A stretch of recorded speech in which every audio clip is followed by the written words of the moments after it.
Azure DevOps Collaboration.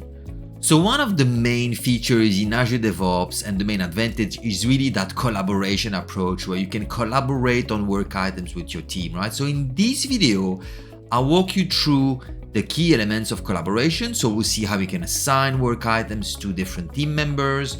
I'll show you the comment section and how you can comment and tag others in your work items. We'll see features like the follow. I'll show you the history. I'll show you how to work with attachments. And we will also cover how to work with related items. And this video is just an extract of an end-to-end video tutorial that I created on Azure DevOps boards and how to create and manage requirements. So if you want to learn additional areas of Azure DevOps boards, take a look at the link in the description to access that full end-to-end video. Now let's get started with this one. So another great feature of Azure DevOps is actually the collaboration feature, right? So let me walk you through how you actually collaborate with others in Azure DevOps. So let's take a look at our board, right? So you can actually collaborate from various different places in Azure DevOps. So you can be on the board or you can be on the backlog. So some of the collaboration aspect I'll show you can be done from many places. Is actually related to work item type. So whatever you open a work item, you can start collaborating. Whether you open the work item from the board, from your backlog, it doesn't really matter from where you open the item. So let me show it from a board, right? Because from a board, this is typical kind of the place where you would go to review your work items and you want to start collaborate and discuss with others, right? So the first thing is you can, of course, assign work items. So let's see this one doesn't have someone assigned. So you can see here, there is no name assigned to that work item. So you can just open the work item and assign it to someone, right? So very easy to assign. You can bulk assign as well. If you go back, for example, to the backlog, you can select multiple elements and then right click and then assign to someone, right? So when you right click, there's other options.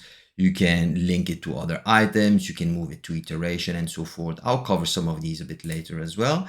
But let's go back to the board. So I've now assigned a work items. As we said, you can drag and drop the work item and it's dragging and it's kind of available for you in the right column, right? The next thing that you probably want to do if you open the work item, so another place where you can collaborate as well is, of course, the comment section. So you can add your own comments, you can format them, but you can also tag people, right? So if I just start tagging someone, and I can say, please add acceptance criteria, that person will receive a notification. You can also notify whatever you want to say, notify someone else, admin, right? So in this case, both user will receive a notification and this user will kind of know by logging to that user story to see that they have to complete the acceptance criteria, right? So that's one way of collaborating. Another aspect here is that you can also relate additional items. Have you seen, as soon as I start a new comment, those two persons that were actually mentioned here are automatically copied, right? But I can remove them here as well. What I will do, I'll use this sign and then I'll use the 43. I can just select it from this list. It will show me the list of available items that I've recently created, but I can just also just type the ID of the item, right? And here you can see I can type an ID and then see, please consider.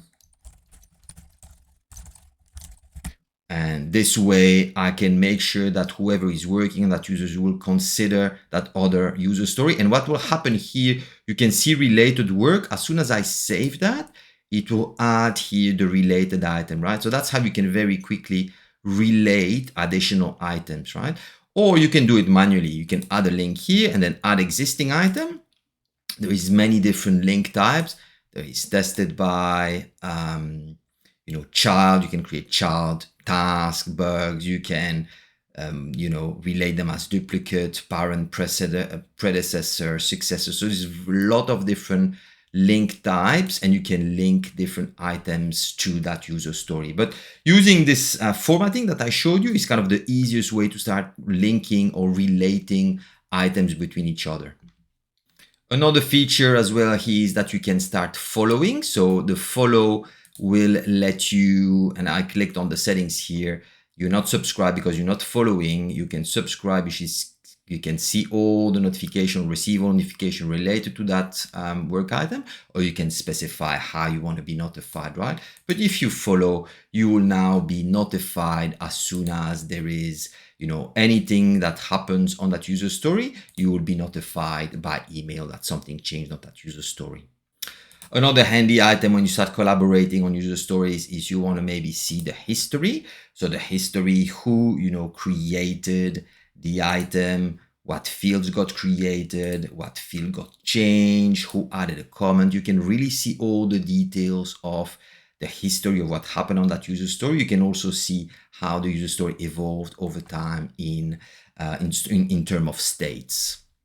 So we discovered this here are the links. So here are your related, very similar to what you have here. It's just an additional different view of how you can see those linked items.